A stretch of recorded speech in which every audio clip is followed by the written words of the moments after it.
All right, this thing is live. Hey everyone, this is Dan Cohen with Behind the Headlines, MintPress News.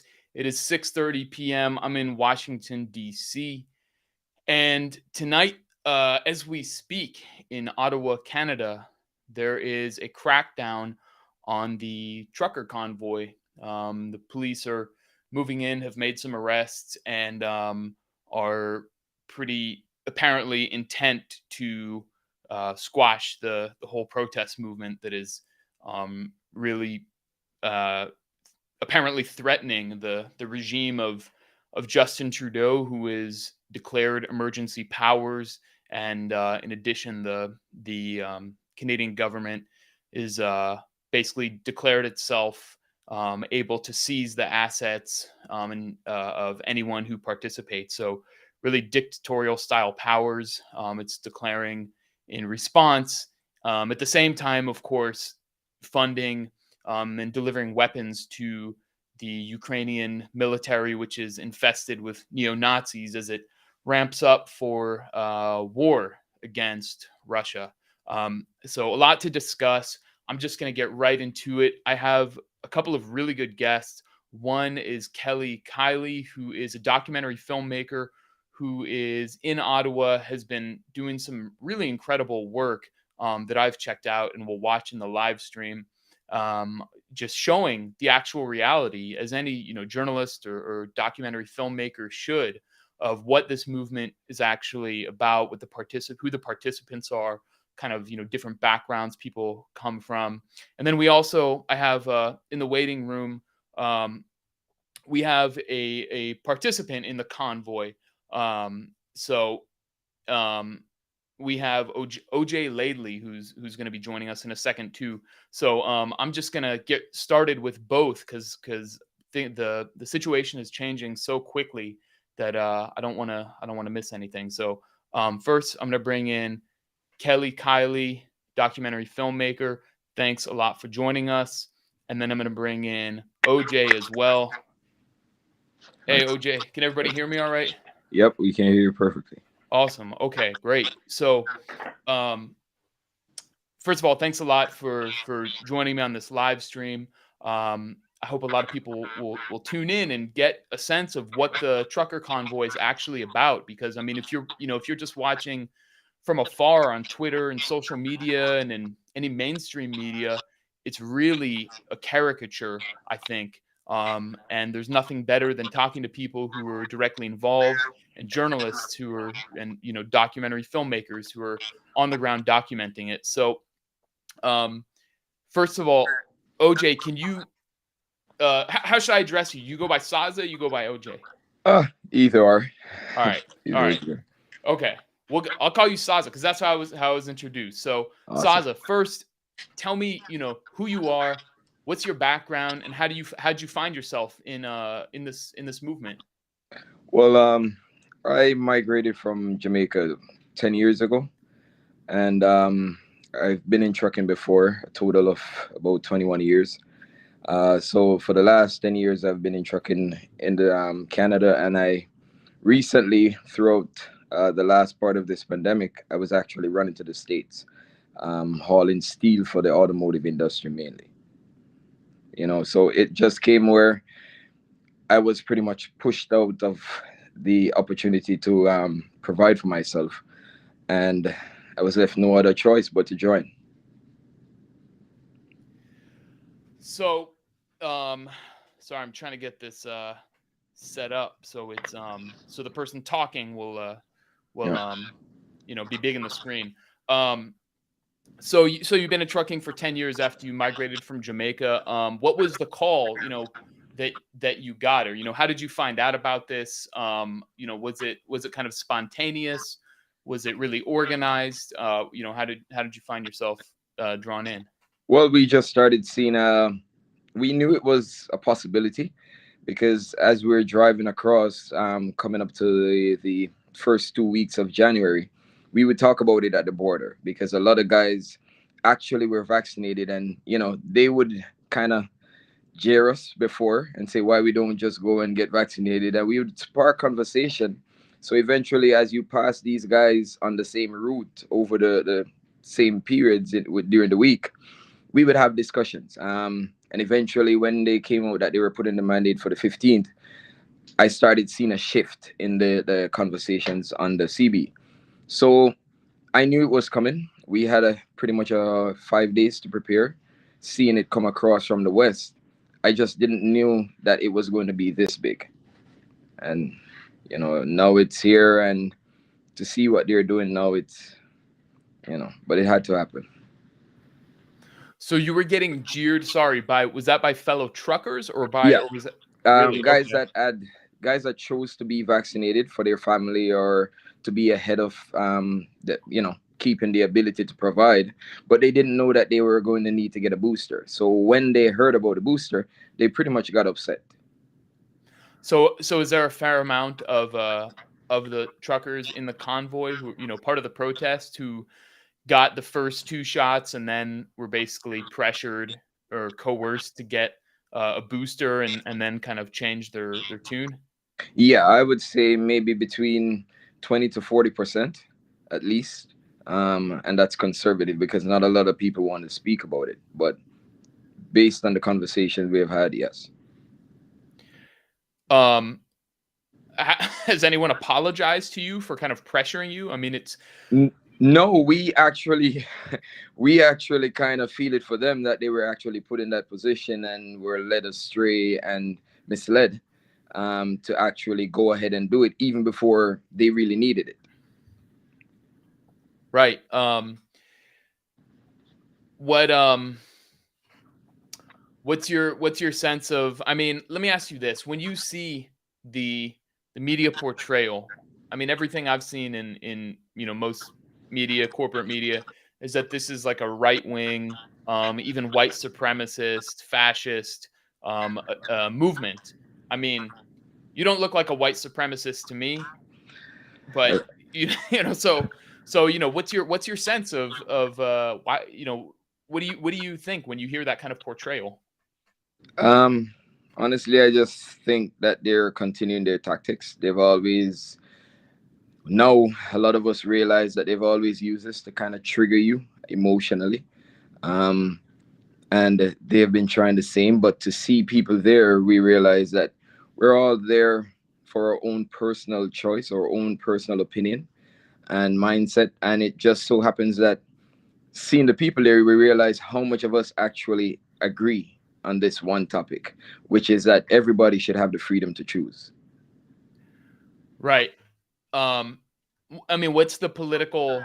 Were you involved in anything political before this? Oh no, oh no, no. I actually never voted ever, because I've always told myself I would only vote if I see somebody that align with the things that really affect me. Because at the end of the day, it's not like they know us personally, and they're making laws. They're always making laws that will never be for everyone, but I don't think they have a true understanding of what the people actually go through. Right. I mean, what about other people, other truckers you're talking to, other people in the protest? What's your sense of the kind of political stripes and backgrounds? A lot of them were liberal, actually. Really? So Yeah. they're like, okay, can you talk a little bit more, like liberals who probably voted for Justin Trudeau? Yes, sir. I've spoken to quite a few that are pretty much they're saying he let them down on their vote. They wasted their vote. Um, and it's because they agreed with him on certain things that he said that he really didn't mean. Because all this time he's been portraying like he actually represents the people and looks out for the people's interests, but he's yet to come out and even put out a word, a letter, an invitation to have some form of discussion about what's going on. So it's clear, it's evident that he is not about the people, and I think it kind of resonates with everybody from every spectrum. Right. Kelly, maybe I don't know how your time is, Saza. If are you able to hang out for a little bit? Yeah, I'm good. Okay, Good. okay.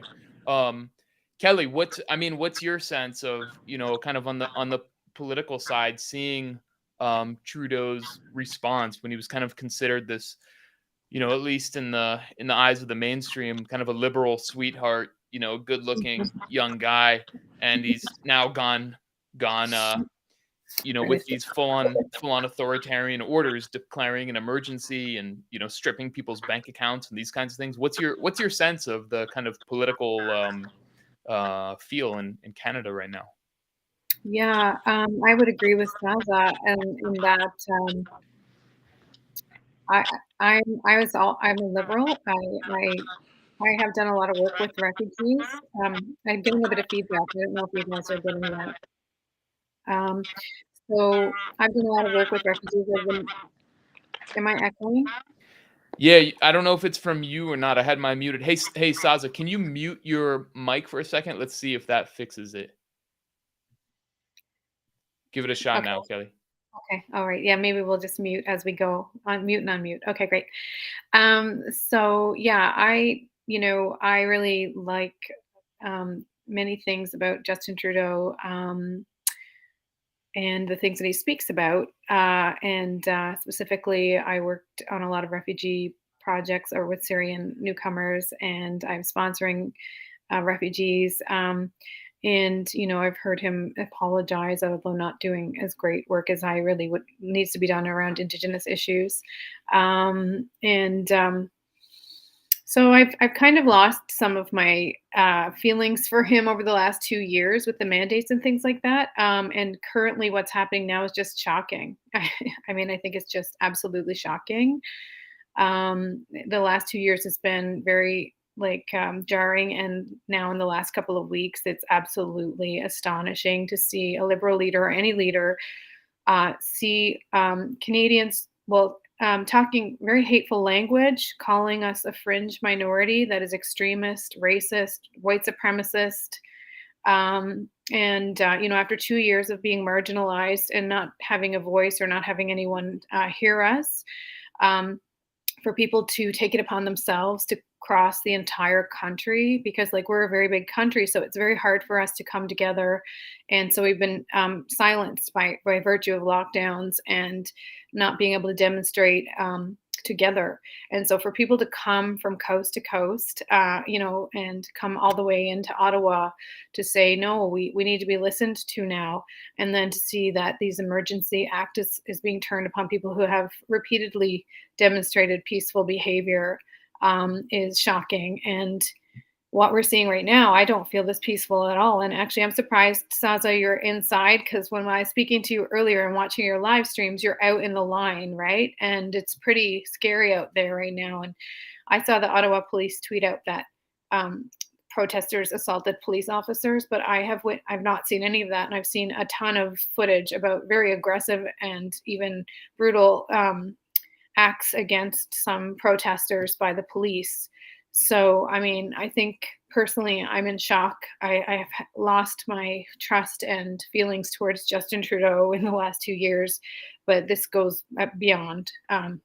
What's happening now is devastating. It's shocking and devastating. That's my opinion. And I met Saza at the last stop on our way into Ottawa.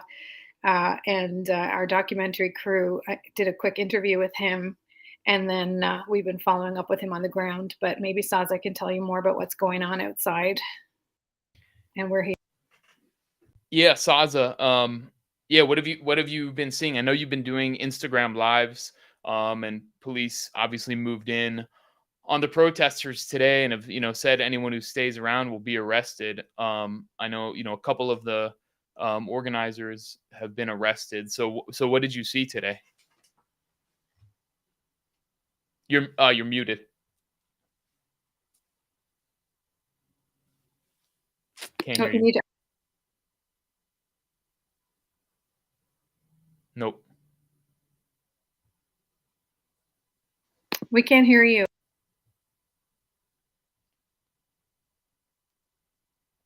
All right, I guess he's gonna step out and Come hopefully back in. come right back. But Mhm. yeah, I mean, let me see if I can pull this pull this tweet. There we go. All right, now we got him back in. There we Let's go. try. Can you hear us, Saza?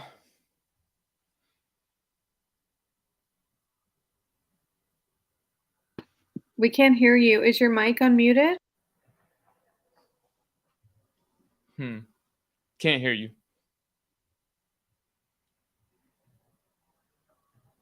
Is he on his phone or on his computer, I wonder? Maybe he could switch to his phone. Do not know. Okay. Yeah, I just want to plug the film that we're working on, if that's okay. Yeah, let's show it. Let's show a clip from it. Hang on 1 second. Let me pull it up. All right, Saza's trying to log back in. What I'm gonna do is, here we go. So let's show this teaser from your film that just came out today. Oh, it's just a teaser for the film. Won't be out for a while yet, and I'm a producer on it. I'm not the director, but I was embedded with Dave Steenberg, one of the organizers. Pat King connected me with him, and I did live streaming and did some interviewing from his truck to Ottawa. And then I was also with a documentary crew, and they have been working furiously, shooting, editing, and cutting together these 4 teasers for Freedom Film 2022, which we'll keep putting out more. We have so much content, but it will tell the true story of what is going on at this event up until now. So let's watch this. Let's watch this segment or this teaser that you just released today that I thought was really remarkable. Here we go.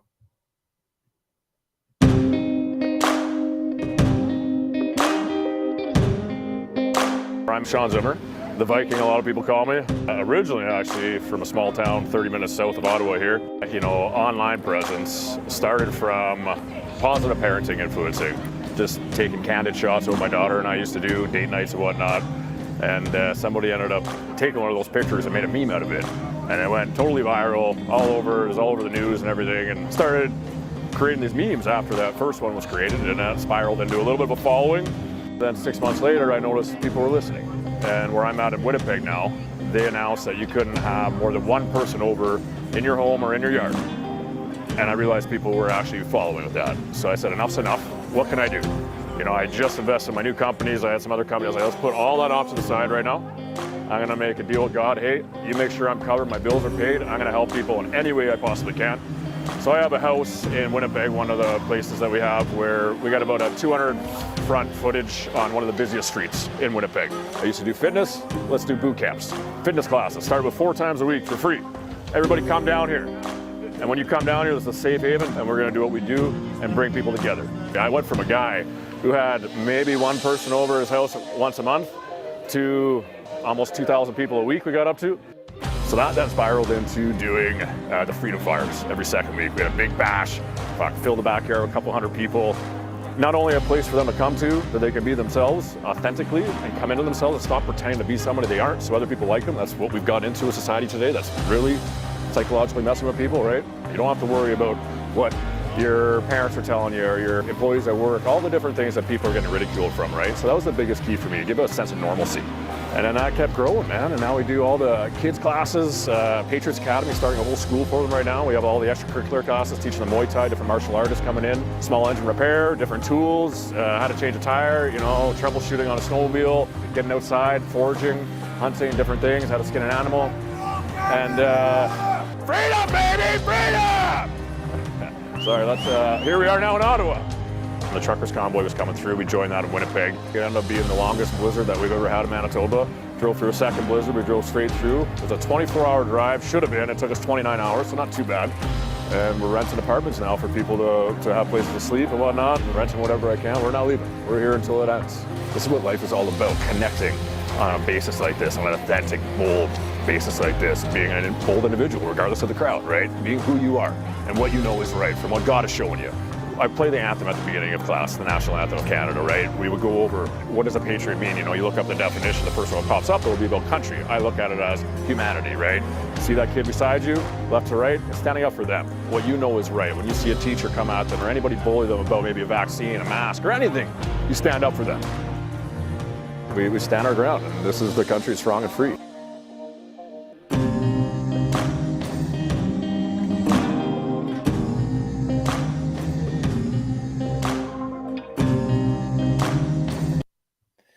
So that was pretty remarkable, I gotta say. I mean, that's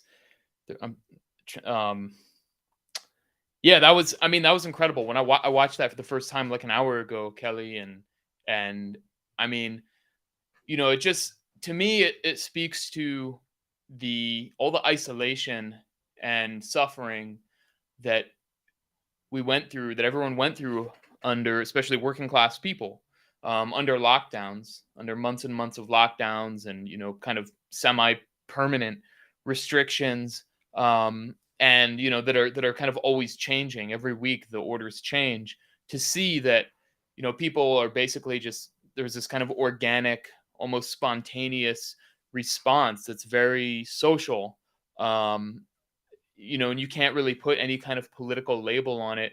There's no way that, it's totally grassroots. There's no way you could put a political label, and you can't, no amount of money can accomplish, what that man is describing. So, what is your, just talk about, that segment in that interview, and kind of, does that reflect what you've seen? You know what? That was the first. I just saw this today because, like I said, there's people going back and forth for the documentary crew, and so I have to say, Corey Levitt, producer director, and he's the man behind that creative piece. I haven't met. I wasn't. I didn't. I have been there for other interviews, but I wasn't there for that specific one. But in terms of the man and what he represents, he has very strong beliefs, and we interviewed people from all over with all different kinds of beliefs from different provinces, and sometimes in Canada we have separate, we have different issues in our provinces that keep us divided. I met people who were vaccinated, who were unvaccinated. I met people from different political parties, and everyone was united around coming together and ending mandates, and with regard to just the movement itself, it came together so fast, and people were just like, how can I help? How can I help? How can I help? What can I do? What can I do? And suddenly we have these like little communities of people, feeding not just the truckers, okay, like the whole of downtown Ottawa. I wasn't a trucker, but I was getting fed, and like homeless people and garbage and snow clearing. And anyway, I don't want to take up too much time talking about it because Saza, if your mic is on, I know that you guys are in a very serious situation right now, and I just, I would like to end the. Hopefully you guys can hear me now. Can you hear me? Yeah, we can hear you. That's awesome. Great. Yeah, Saza. So I mean, what is the kind of social sort of, how do I even put it? What's the social atmosphere like in the protest? How long have you been out there, for one thing, and what what is it like day to day, just talking to people? So today I think would make 21 days since we're in Ottawa, 22 days since we pretty much left home. And honestly, the support is what pretty much kept us this long. Everyone from the citizens of Ottawa to the citizens from around Quebec, they come daily, even during the week, just to kind of keep our morale kind of going, because a lot of guys, there are some guys that left after 10 days, which we gave them a salute and everything, because not many people came expecting it to be this long. But we appreciate that. And now a lot more went between yesterday and today, but they're still pretty much holding strong, especially because so many people came out today to actually support. They had to walk, because the police actually block the exits of 417. Right? People had to drive around and everything to try to get away as close to downtown as possible. And some had to walk like half an hour just to reach into the city. So that kind of dedication really, I think, is what is fueling this whole thing right now. What, there's some of the commentary I've seen on Twitter and of people who, who are really against the trucker convoy. They're trying to say that, this is, not only is it right wing, but it's, the cops all support, it's supported by the police. So in other words, it's supported by the state. So what is the kind of interactions been? What is the relationship that you've seen with the police, whether it's, the cops who are on the ground, or if you've seen higher ranking police there? What have you seen? Well, it's mostly the guys that have been on the ground. Some have been here for, on and off over a week. You see the faces now and then. And those, I think, really see what we're about. They see how we operate. The fact that since we've been there, the city has cleaned the city not once. But yet still, Ottawa is still clean. Even the residents of Ottawa, they said they're surprised to see how we actually operate. So there are cops there that actually look at it and say, yes, they understand what we're doing. And some actually say they support it. And that's why I'm that's the thing that kind of drives me right now. The fact that they're actually standing by and watching this, because the OPP, they're there and they're behind the line that these, I don't even know what to call them because they don't look like cops to me, or if they're not Canadian, a lot of them. But they stand there and watch this happening when I think their oath is to protect and serve the people. So if they see something that they don't agree with, they should stand up and say something. So that pretty much is the only atmosphere I see with the cops. Kelli, what about yourself? I mean, when you've been on the ground, what's your sense of the interaction with police? Yeah, I saw a heavy police presence that got heavier once. I was just as I was leaving. I left on Tuesday, over a week ago, and it was getting more and more police. They were bringing in police from different provinces, or no, different parts of the province, I should say. They brought in Toronto police, they brought in Durham police, and so each group of police would have either A31 or A32, so you could identify which different police force that they were with.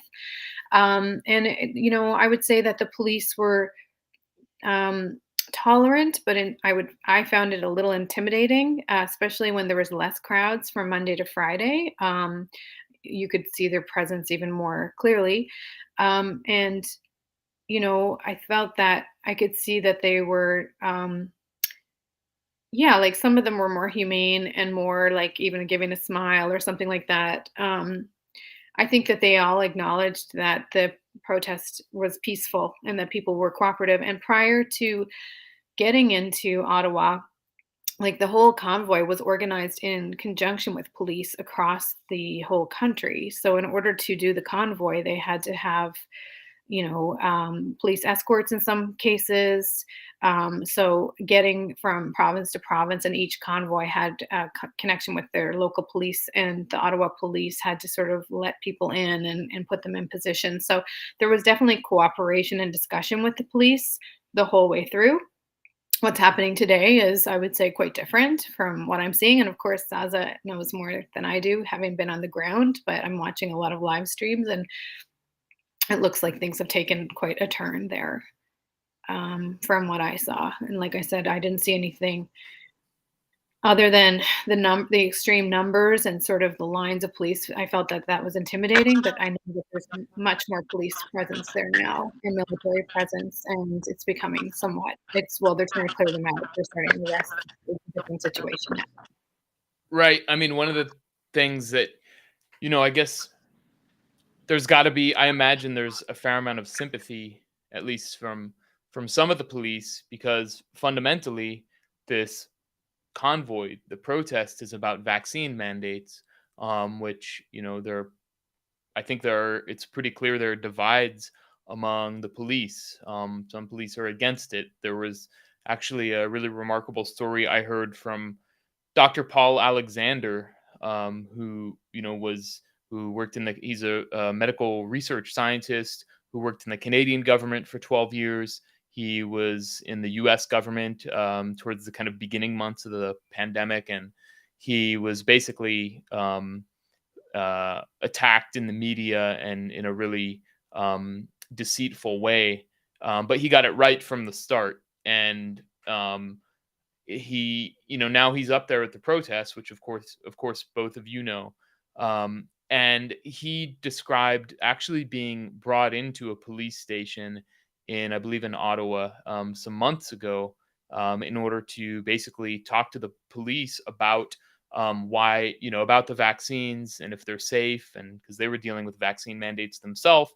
And then in the middle of this, these police officers introduced him to the police chief, and the police chief made him leave immediately. So to me, it seems like the kind of rank and file of the police are divided on the vaccine mandates, but there's obviously pressure from the top in order to enforce them. So I think that probably, and I'm curious what you two think about this, but I guess there's got to be some kind of fear among, in the higher levels of government of, how are the, do the police have too much sympathy for these anti-mandate protests? Do you want to speak to that, Saza? Like, have you seen? Yeah, so I actually met two brothers that are actually police officers from the GTA that they were just relieved pretty much of their duties. Sorry, because, say what the GTA is. I have a mostly American name. It's Greater Toronto Area, so it's the areas surrounding Toronto and the areas surrounding it. So they pretty much were relieved, put on off duty without pay. So they came to actually support us, and they're actually a part of Police and Guard for Thee. So we know that there are quite a few that are in it that decided that they weren't going to take it. And we know that there's some right now that are in it that are being pressured to pretty much join ranks, pretty much. So. Right. What I mean, I don't know if you have anything to add, Kelly. Yeah, I think, well, the Emergency Act gives new tools, they are calling them, to, and same with the state of emergency, to police, and especially the Emergency Act. I heard, I didn't, that there was 800 new police officers sworn in the last week in Ottawa. The Ottawa police chief resigned, so there's a new man or woman in town there. So certainly I feel, and then the military's been called in. So the police that were making, probably relationships or seeing the truckers or had sympathy for the truckers there, there's definitely been reinforcements added, and probably new chain of command, I would say. So I can't speak to that exactly, but like, I just know that the situation changed drastically in the last 24 hours with tons and tons and tons of more police presence, buses, military. It looks like quite a lot more police. And I don't know if they're the same police that you've been interacting with, Saza, or if there's like all new faces. But I did see very young looking police officers with like shields and some with gas masks that didn't look like the same types of police officers that were there prior, when I was there anyway. Maybe you can talk to them. Yes, they certainly were not. These, I think they came in on about at least 4 buses throughout the course of maybe the last 16 to 24 hours. We actually heard some people call us to say that they saw the buses coming and they were being escorted by cruisers. So that is what drew their attention to it. So we weren't sure, but then we started seeing them, and some of them, the uniform that they're wearing, I don't even know what that uniform is. I have no idea. They just have a little rectangular patch on their shoulder, and some of them are color-coded. These are the ones that have mostly the gas mask and the face shield in front of them with the buttons. The rest of the cops that have their firearm, these are mostly the OPP and York Police. These are the ones that came out in the red hats in a formation on the side behind the crowd. So, and then the horses, those are not the ones that we normally see right out of Parliament Hill. They operate totally different. They had no care for anybody that was at the front of the line. So I would say that there are some new police, and the ones in the brown uniforms, they pretty much look like they just got up off their couch. They don't look like they have proper training. And I was even saying it to the OPP officer that you can't be standing there and watch this happen, because these guys don't know the law. They just came out and were told pretty much to push against the people and kind of incite some form of violence. Yeah, and of course, I mean, weeks ago we saw the resignation of Trudeau's personal sniper, what's his name, Daniel Bulford, who's now, correct me if I'm wrong, he's the head of security for the convoy. So, obviously, if someone as prominent as him is, going to basically defect from the Trudeau regime, then the government has a serious problem with sympathy among the ranks for the anti-mandate protests. I mean, fundamentally, do you I mean, it strikes me as pretty wild that basically Trudeau could just end the mandates, and this would all basically dissipate. But the fact that he's not, kind of says that this is about more than just some vaccines. Because obviously, as we all know at this point, the vaccines don't stop the spread, and so they don't prevent transmission. They don't prevent you from getting it, from getting the coronavirus, contrary to what we were, told for months and months, especially with the, more contagious Omicron variant. So, what do you two, OJ, what do you think? What do you think is the real agenda? I mean, just seeing this, as being on the ground and just what you're experiencing, what do you think is the actual agenda behind trying to crush this, really working class movement? I would think that it's just about money and control, pretty much. I think it covers it.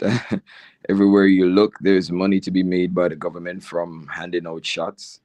And if all that, the information that's coming out around the world now, and based on some articles that they put out recently, if all that's true, then it will only continue to one another thing and then another thing. And eventually you lose every control over the say that you have over your personal body. And that's a problem. Right. Yeah, Kelly, what do you want to add? What do you think is the real agenda here? Yeah, I was just going to talk to Danny Bulford. I think his last day was November 26th. He left, and then he did join the organization. He was arrested today, actually, but he was, yes, he was one of the people arrested. He was with Tamara Lich last night when she got arrested, and asked the officers to take him then. And actually, him and Tamara had also tried to turn themselves in when they heard that they were looking for them earlier, prior to Tamara's arrest. This is not about health. This is not a healthy moment in our history as Canadians. This is, why are the numbers for COVID not gone up in Ottawa? There's been 21 days of people hugging and staying in hotels in Ottawa, and the numbers are not going up. So clearly people are able to be in groups together without getting, creating a hospital overload. So that narrative is not really stacking up. I don't, if people choose to get vaccinated because of for whatever, whether it's the COVID or flu or anything, that should be their choice.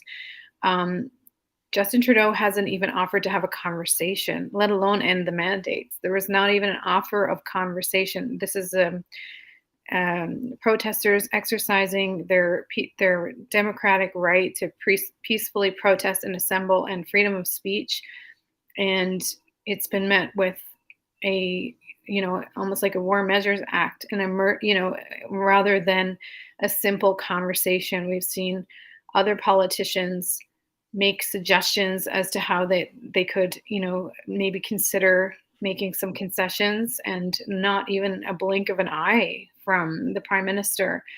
It just doesn't really add up in terms of it being about health. Again, when you have your now police officer, police force, military turning on its own citizens who are not violating the law, and you've had to step up emergency measures. I mean, the government is now being sued, I think, by the Civil Liberties Association for this emergency act because it doesn't meet the criteria for an emergency measure. They're saying they don't want to see emergency measures normalized. So I don't know ultimately what the agenda is. I would side with Saza on that one and say that there's a lot of money to be made, and that it's about power. And I have other ideas about about that, but I couldn't say 100% what the reasons are. But I would just say that Canadians should be concerned that our democratic processes are not being followed. There's something not right here. The truth is not being told, because if it was, why wouldn't we be able to have a conversation? Why wouldn't the voices that have been silenced so badly over the last 2 years continue to be marginalized, dismissed, slandered, and now being almost attacked, I would say, by the government? And that's what it looks like to me from the live streams that I'm seeing. Right. I mean, when I look at the agenda, I mean, and there's a lot of people, who've been writing about this for a while. But, basically, I see this as I think we have to recognize the Great Reset. This is part of an effort to implement, basically this incredible totalitarian system of control, which, a lot of people, don't really want to accept, particularly on the left. But, through digital IDs, through everything being controlled through, these smartphones. And I think we have to be honest about that and understand that this is what we're facing, and the vaccine, COVID vaccines are kind of the entryway into that. And so if they don't get, enough people to take these vaccines, then they can't really roll out the system. And that's why, basically not enough people, they need everyone to do it. And then when everyone didn't do it voluntarily, then they started instituting these mandates. And so that's kind of obviously blown up in their face. It's really remarkable to see that, in some places the restrictions are being lifted, in the UK and Ireland, in some places in the US, the restrictions are starting to be lifted. We just got rid of the vaccine passports here in Washington, D.C. But Canada is still really obviously going, very hard with it. New York City still has vaccine passports. So, I think obviously it's not going according to plan, the whole thing. And it's really backfiring in a lot of ways. I guess, I covered the Defeat the Mandates rally here in Washington, D.C.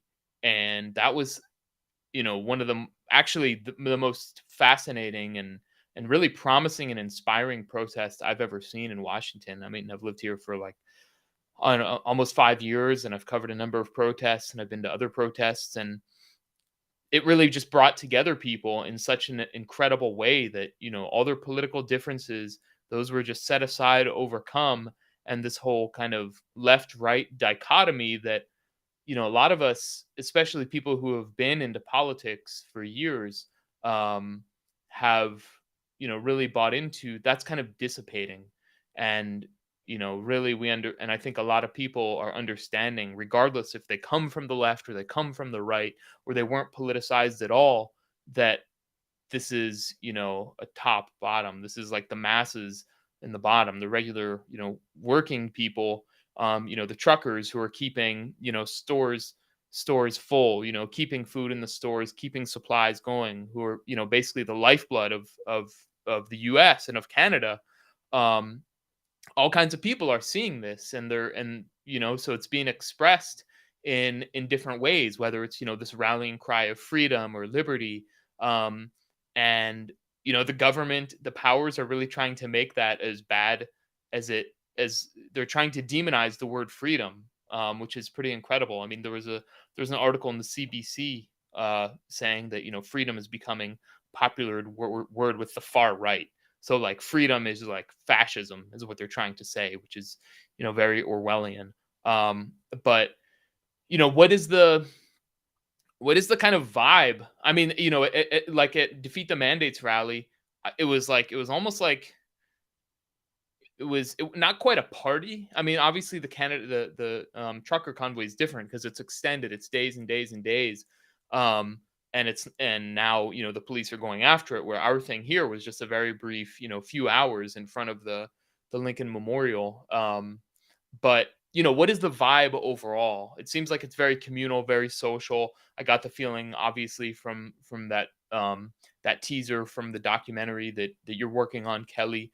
But maybe Saza, you can talk about that. What's the what is it like day to day? I mean, is it kind of what I'm describing, or what's your sense? So on our side, it's a party in the evening, but it starts out by someone knocking you up and waking you up with coffee or tea, or just to say thank you, or breakfast. And right through the day, it continues with hugs from people you have never met.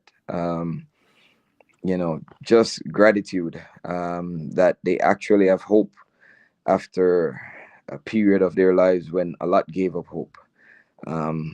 We've heard so many stories. Like, you hear stories throughout the day that sometimes you have to go back in the truck and kind of just be apart from it, because there are some really, really sad stories, and there's some that are not so sad. And we all realize that there is some, I guess, higher being that is kind of there, because even while we were at the line, the energy that you actually felt coming from everybody that was there, even though we were peaceful, was something I've never felt, and may never feel again. So it's kind of hard to explain, but because while you're there and your emotions is all over the place, you have to control it, because you remember that they're just trying to pretty much tip the scale. They want it to go a certain way, and we haven't been allowing them. That is why they're so upset that kids enjoying themselves and dancing. Like, it's beyond anything. And I just hope to God we make it out of this.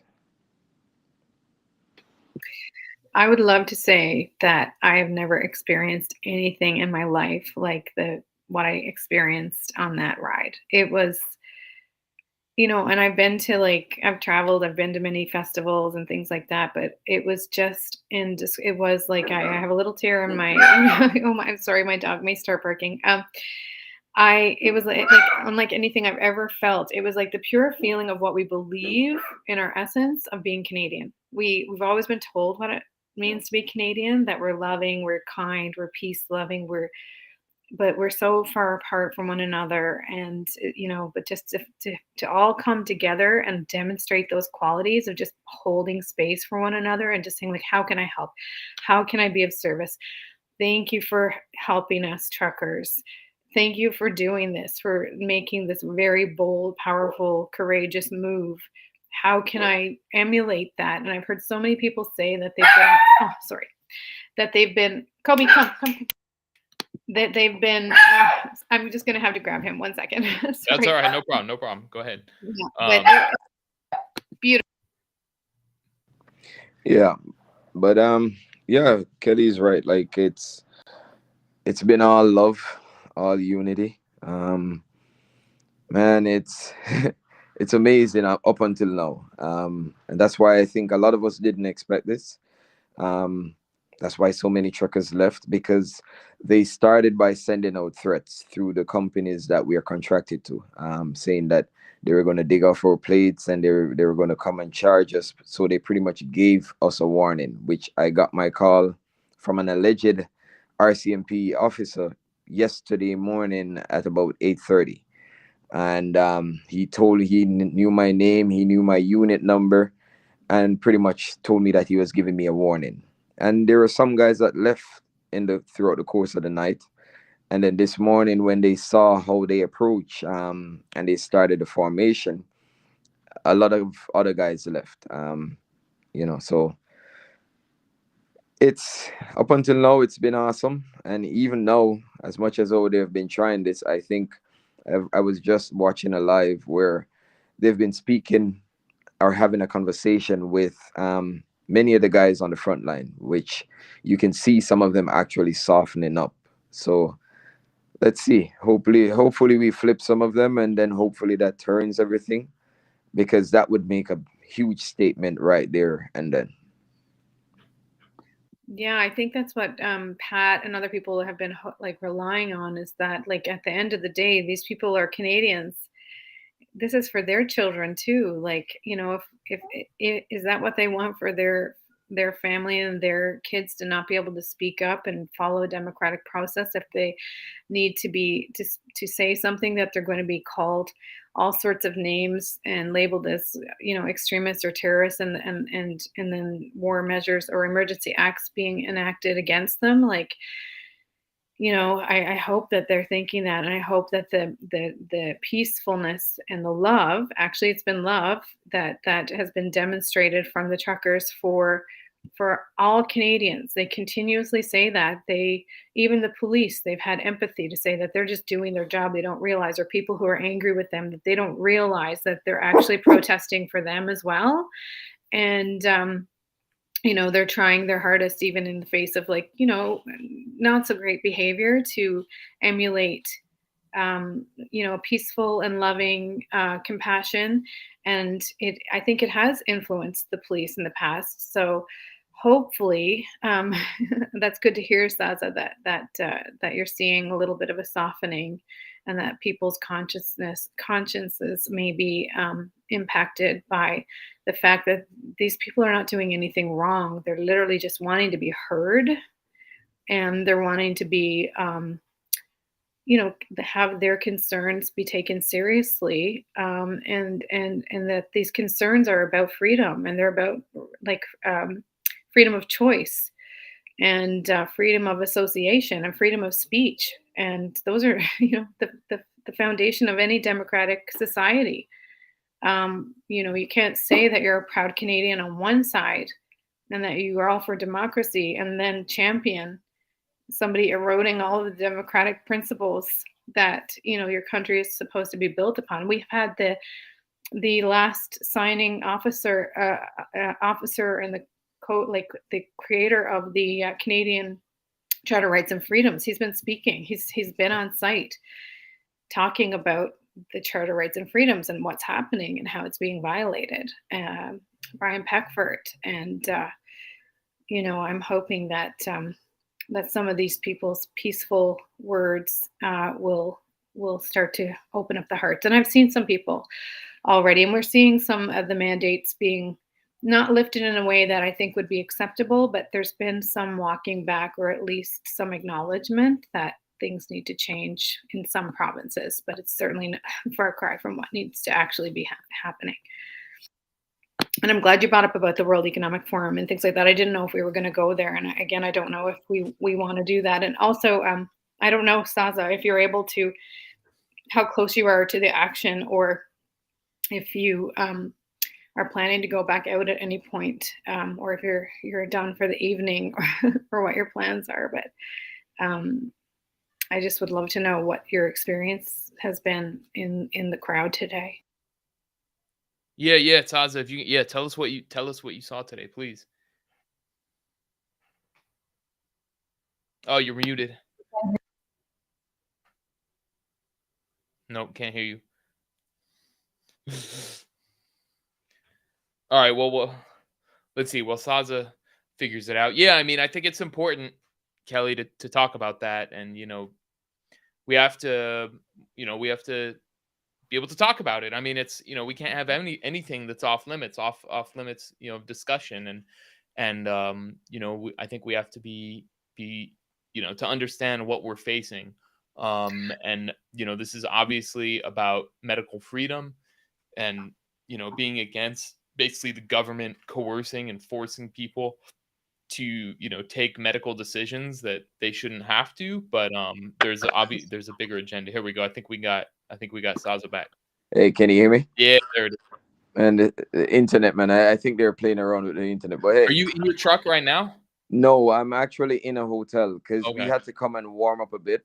Okay. And for me to start because I have my fiance and the kids came down yesterday, so that way I wanted them to see what's happening. But because of how they started the morning, I told them to pretty much stay here. So I'm only about 2 blocks away. So we just came in to warm up, get something warm, and then we're going back out. Okay. Okay.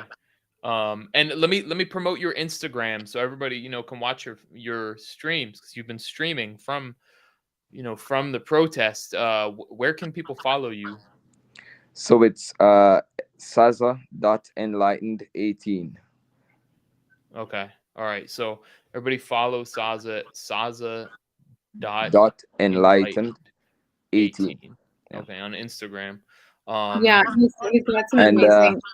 and also Ivana's foods, because sometimes I might not be sometimes I can't get my hand to the phone, so we might stream from the other phone.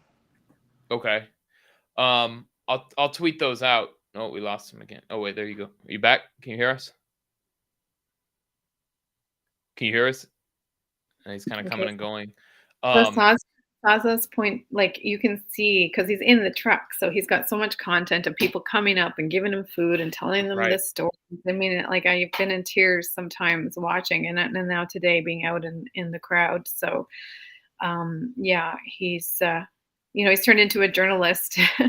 Everyone is turning into different things throughout this. But maybe we could talk about the World Economic Forum. It has become a topic of conversation in recent days. Actually, the National Post, which is a paper here in Canada, posted something about Chrystia Freeland's involvement in the World Economic Forum. And I was able to, somebody sent me a talk by Premier Jason Kenney speaking about the World Economic Forum and Justin Trudeau's involvement in it. And then today, somebody posted a picture of, quite a few members of the World Economic Forum. And I was given a video with Klaus Schwab talking about how they have been able to successfully penetrate cabinets in different parts of the world and utilize Justin Trudeau as an example of that in a talk from 2017.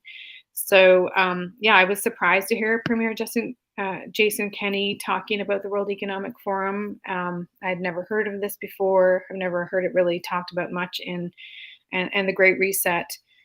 If we look now with people's bank accounts being frozen and this, shutting down of conversation and dialogue, it certainly would pave the way for a new way of ruling, I suppose, over people.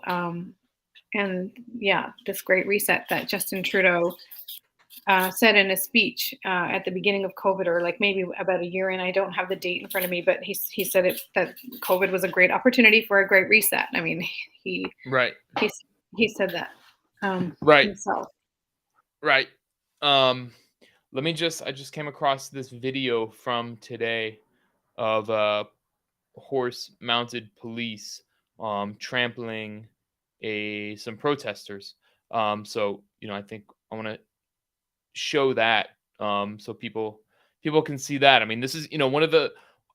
I'll preface this with saying one of the comments, the more common comments I've seen, particularly from just from the left, on over the last several days, is that the cops are not as aggressive with these protests as they were with anti-pipeline or indigenous protesters or that kind of thing, which and there's been horrific images and footage of how cops beat up and I think even killed indigenous protesters and these kinds of things. And so let's see, do we have, okay, we got OJ back. And so I mean, basically the complaint has been, well, they haven't been as brutal. The cops haven't been as brutal as they have with, with other groups, indigenous groups, and I think even Black Lives Matter protesters. And so now, as the cops come in, I'm gonna play this. What's this lady doing? Trampling horses. Trampling. Stop it. Stop it. Look. Oh my God. They just trampled this lady. They just trampled that lady. They just fully trampled that lady. They just fully trampled that lady. There's the lady. There's the lady that was trampled. Yeah, the lady got fully trampled with a horse. So there we saw police on horseback just come and trample people. And, these same people, basically, kind of ultra leftists who are saying, oh, they're not taking I'm just highlighting a contrast, are basically silent. And some are even cheering this on. They're, just because of their opposition, because they think this is just like some right-wing fascist takeover, they're going to cheer on the police, which, basically attacking innocent unarmed protesters and trampling them and their rights. So, I don't know how do you all respond to that? I mean, Saza, what's your response to seeing stuff like that? Can you hear me? Yeah. Yeah. Honestly, I don't even know what to think about it, because apparently that happened right as we were on our way, as we were leaving. Because while we were there, they didn't reach to the hotel door, but we saw them coming. But I never expected that they would do anything like that. And the fact that even the police officers are there and watch it, like, it breaks my heart to see it, because right now I'm worrying about the lady that got trampled, the people that got trampled, because I don't know what's going on. You know what I mean? Like, I don't even know. I really don't know. Like, it really does break my heart, especially after what we have seen in the last 21 days. I mean, it's all been those elderly, especially the females, that they come out with a muffin or something just to kind of show their support. And the fact that they were there at the front line means that they truly also did not expect it. You know what I mean? They did not expect any one of those officers to do something like that. So it's just evil. It's just evil, and it's wrong. Do you wanna add anything, Kelly? Yeah, that was shocking. I hadn't seen that. I had seen some violence, and I don't know how to respond to that, to be honest. It's heartbreaking. We have a really horrible history with Indigenous people in Canada. It's shocking. It's disgraceful. Whenever anything gets compared to that, it's hard to speak about it, because, again, that's also heartbreaking. It's unfortunate that people want to pit these issues against one another when they're one and the same, actually. I think that's something I've really noticed in the last couple of years, is this ability of the media to just divide on every single level and say, like, this is my issue, this is your issue. Oh, if it was these people, they wouldn't do it. I mean, they tried it with this movement. They've said that it was a white supremacist fringe group. Here we are talking to Saza. We have interviewed people from every background. This is not correct that this is any type of ethnic or national. It is people from every background, people who fled, or whose families fled, dictatorships or refugees, either first or second generation. There are Indigenous people. I have interviewed them myself. Pat himself has Indigenous connections. Dave, who I drove with, is full status Indigenous. They don't talk about these things. You're talking about some of the top organizers of the Freedom Convoy, yeah. right? Mm-hmm. Yeah. and those are very complicated issues, because, my heart goes out. And I think a lot of Canadians and many people that I spoke to while I was there were thinking about the children that we haven't had the chance to collectively grieve over in the last couple of years, and that we're doing this for the children past and present to keep them safe. And I actually did an interview with a woman named Krista who had come from Saugeen First Nation, and she had a sign that said, "Remember the vax passes." In 1885, I think, to 1940, Indigenous people were not allowed to leave their reservations. And she was calling all Indigenous people to understand that what's happening now is the same thing that happened in the past. So there are some people that are for and against, but the problem is that these divisions that are very much grounded in serious problems, absolutely. But the fact of the matter, at the heart, they're the same issues. And so it's just unfortunate that we can't come together. And that is what this movement is doing, is starting to allow people to come together and break down those fabricated divisions that were created by the same power structure that we're seeing right now. Like, it's the same power structure with old tactics. The divide and conquer strategies are very effective, and it's hard to see them when you're in them. So with regard also, just to speak to how one group of protests, because people have commented on Black Lives Matter, for example, and saying how Justin Trudeau went out and took a knee with them, and that there was some serious problems that arose, like in terms of damages and other things, and that there was no emergency act for that particular one. And so that's where people are saying, well, what about this protest, and what about that protest, and what's the difference? Well, what is the difference actually? I don't understand how these, and people have theories around manufacturing division, and that there's influence in some of these movements, and even there could be in this one to some degree, or maybe attempts to infiltrate. And I think that some of those things have been shut down pretty quickly.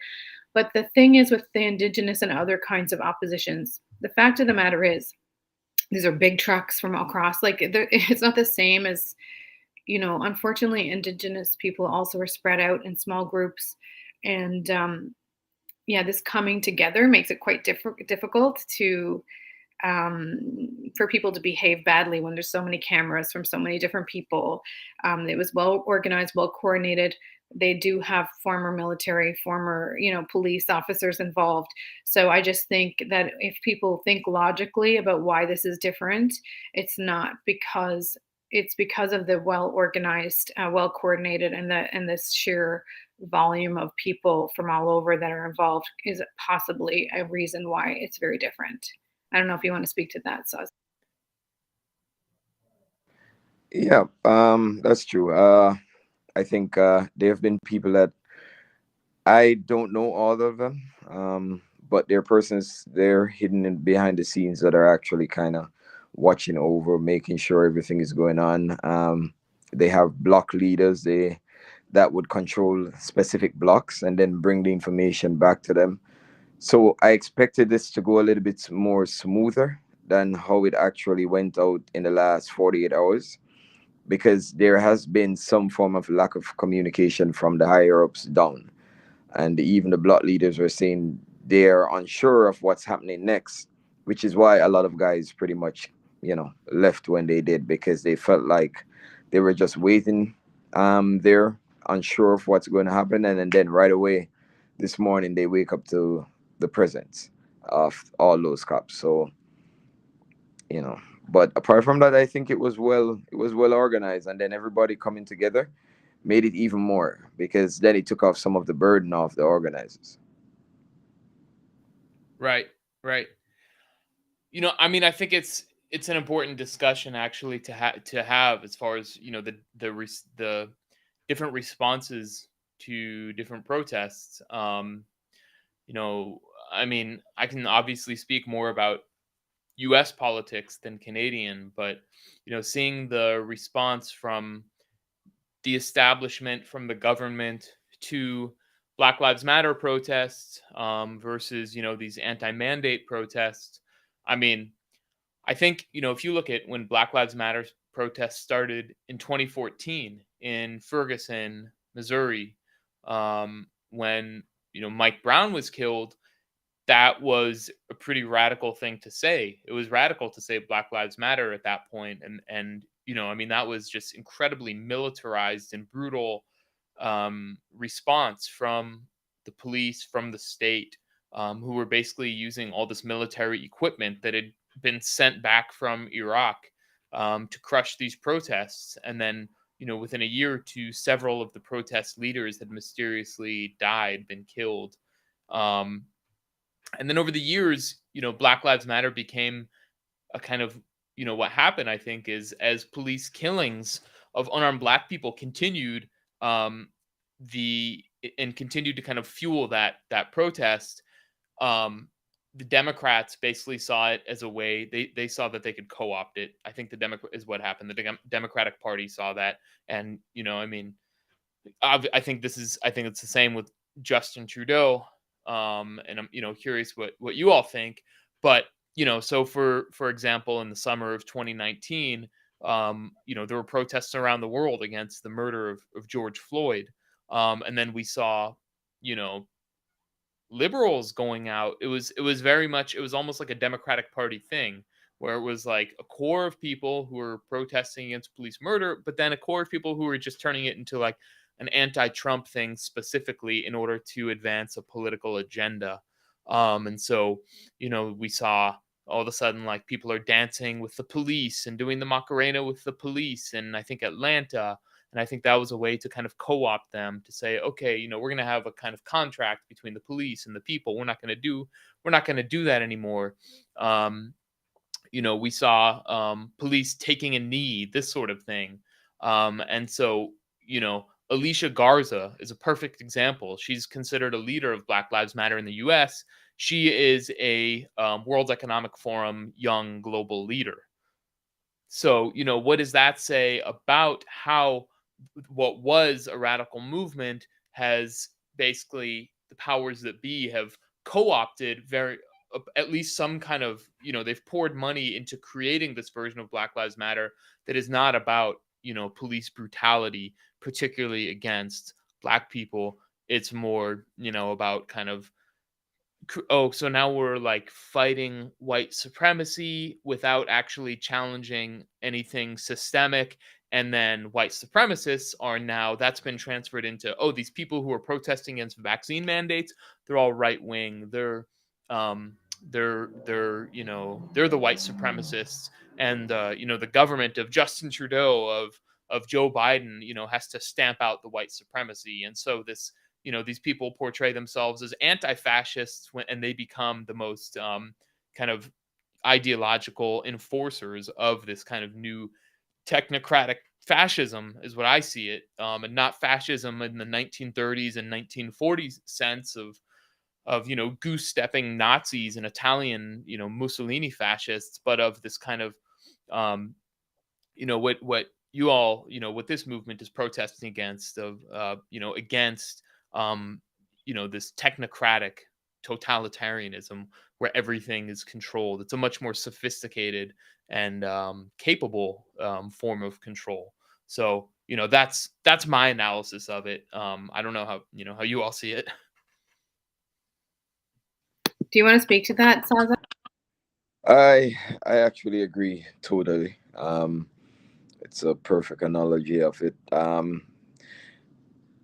You see, it's strange for me because, as I said, I've never really followed politics, but I started somehow because I always do night runs. I started in late 2019 after BLM and the whole thing when they had the impeachment trial.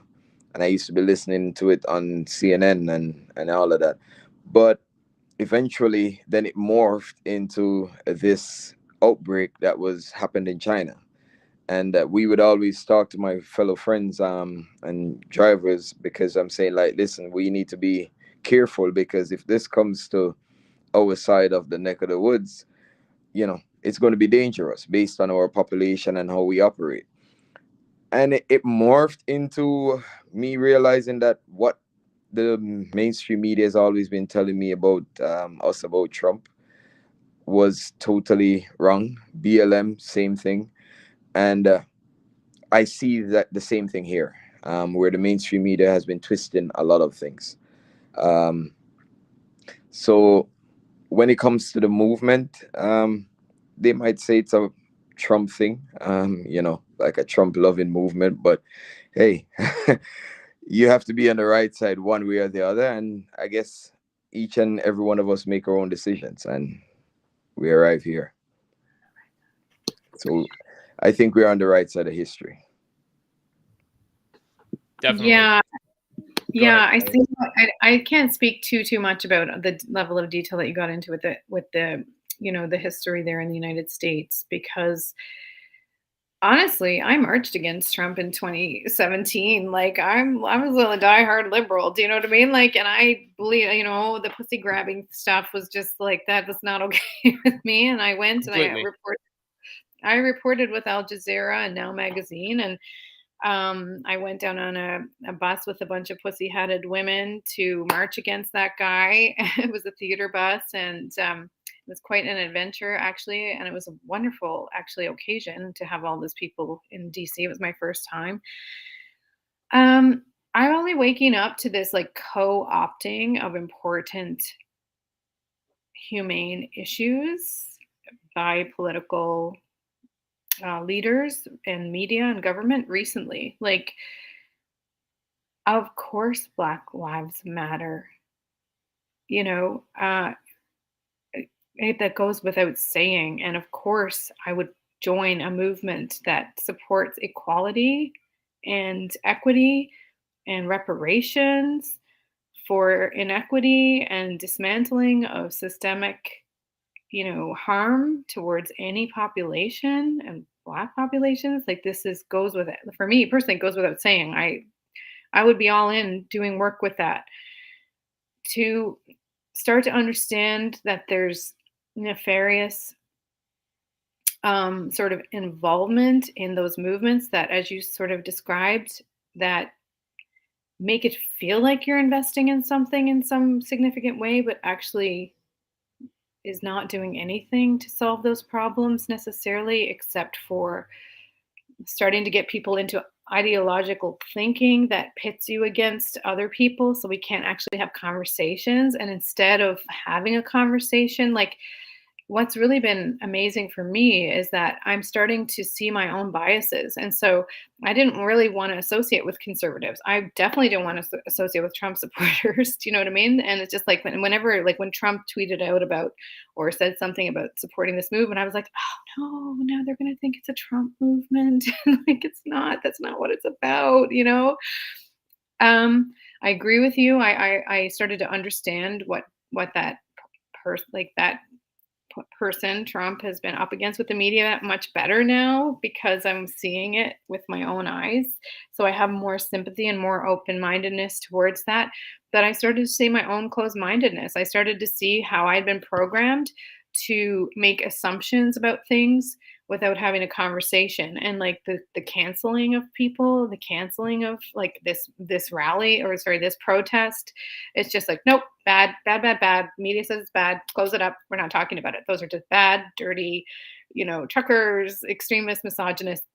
Close the books on that. And just like, there's so much happening beneath the surface, and it's just so dangerous in a democratic society not to be able to have these conversations. I mean, I didn't really want to talk about Black Lives Matter because, like, the minute you do, you're opening yourself up for I'll be called a racist immediately. Do you know what I mean? And it's just like, can I explain the things that you just brought forward, Dan, so that we can talk about it rather than just making these snap judgments, feeling self-righteous, having our ego sort of putting us up on some kind of pedestal. And I've really seen that with the truckers as well. This kind of like looking at them like they're, a certain type of, blue collar workers that are, there's just all these stereotypes that have been coming up from people who are educated, higher class, white collar workers that are really showing, I think, a really ugly side of that sector or segment of the population. because those stereotypes are not true for like at all. Like there's so many different people, and every single person that's in a truck is a different. It could be, like Saza, like, what an amazing human being. And or like the Dave that I run. I mean, he has really big operation, a huge company. Some of them are, have giant businesses. There's, and then the things that have been said about them. I mean, you can slice up 5 minutes of content and sort of make that the man or the person, but I don't think that that's a healthy way to make judgments about people, and especially when they can't answer because there's no media platform that's going to give them the opportunity to speak. So yeah, that's my opinion. Right. I'm tempted. All right, I think I'm going to do this. I'm tempted to do one thing. We should wrap up soon, but I want to examine this article from let me show you. Hold on 1 second. I'm just going to pull this thing up. Okay, let me get it. Okay, that didn't work. I want to show you some of the criticism that I've seen. Some of the criticism articles, and you can, maybe you all can tell me how much these even match up with what you've seen. So this one is from People's World, which is a publication of the Communist Party of the United States of America. And, the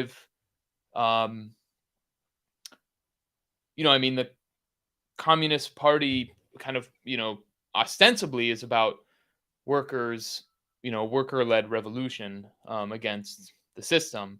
But according to this, this is actually about the Capitol, this is about the anti-mandate rally here in Washington, D.C. But so according to this, it's disinformation, anti-vaxxers, GOP Republicans, fascists, white supremacists unite against public health. And I mean, I don't, I can't even help but laugh. So, this is the same kind of thing that we saw. Right-wing sabotage of public health measures being, vaccine mandates in particular, which they don't, even really mention. Anti-vaxxers, QAnon conspiracists, so medical quacks, anti-Semites. I mean, all of the tropes and kind of neo-McCarthyite terms being used here. And, I think this is the same thing that I've seen said about the trucker convoy. The movement revolves mainly around an anti-Semitic conspiracy that a global elite, so it's anti-Semitic according to this, to criticize the World Economic Forum or Klaus Schwab, who I think is the son of a Nazi collaborator. And we have the Center for Countering Digital Hate cited, which is there's this no idea who actually funds that. They do not say, but it's by private foundations. And, they created this thing called the Disinformation Dozen, which has been cited by Joe Biden, notable thinker and real, social justice warrior. I mean, one of the things that really stuck out in this to me, so we have promotion of Dr. Peter Hotez. I don't know if y'all are familiar with him. He's a MSNBC doctor he's on MSNBC every day, and he's taken a lot of money from the Gates Foundation, been authorized huge amounts of money from the National Institute of Health and National Institute of Infectious Disease that Fauci runs. So huge amounts of money from Fauci. And then we have the classic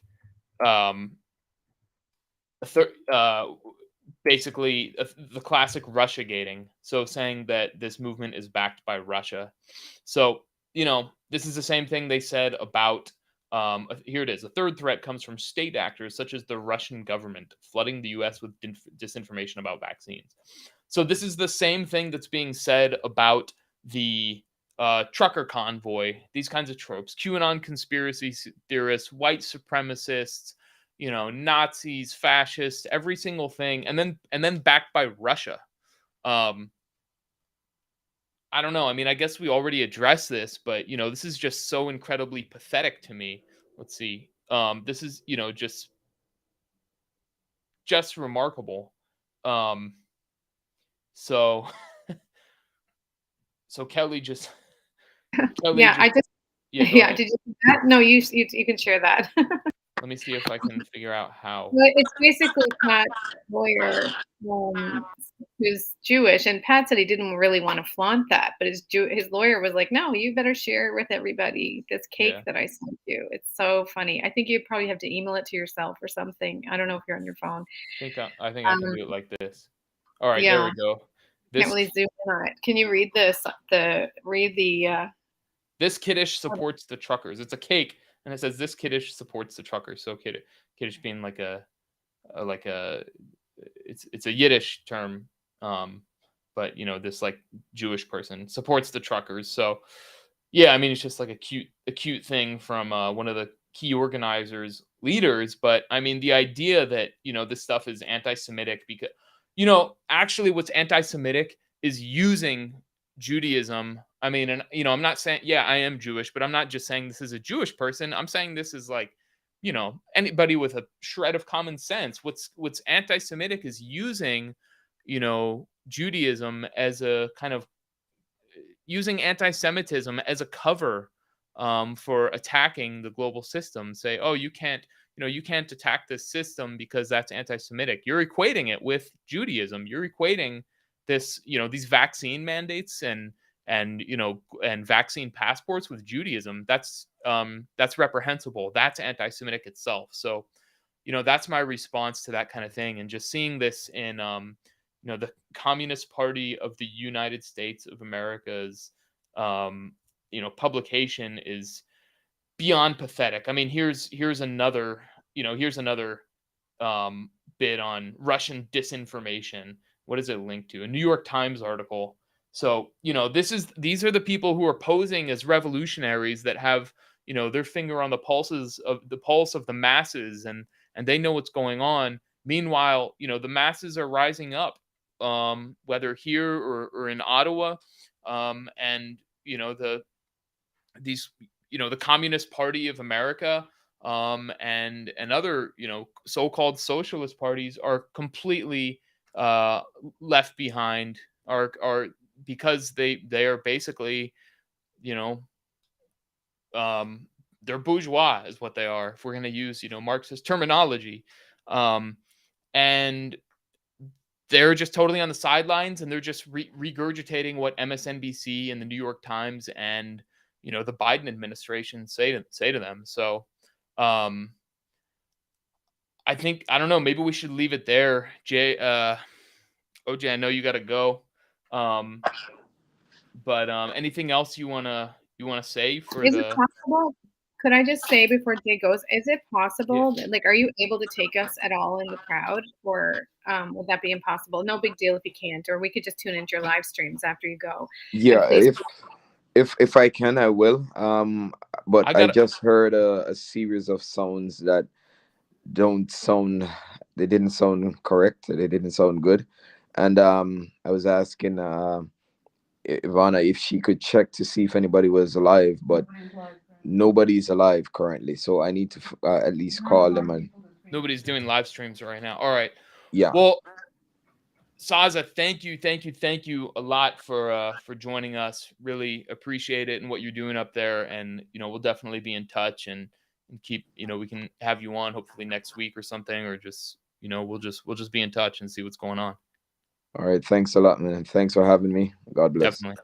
God bless. Please be safe. Please be safe. Take care. Okay. And all right, will do. Ciao. Wow. Yeah. I hope he's gonna be okay. Yeah. I think we can't see you, Kelly, but there you are. Yeah. I do have someone who's joined me here, and my dog's starting, so I guess maybe that's time to wrap up. But I will say this, and that is, you said about, I think that these are like, it's weaponized. It's almost a weaponized, utilizing people's backgrounds, heritage, their legitimate harms that have been done to people that need to be acknowledged and honored, but then weaponizing it and using it to divide us is just something that we have to.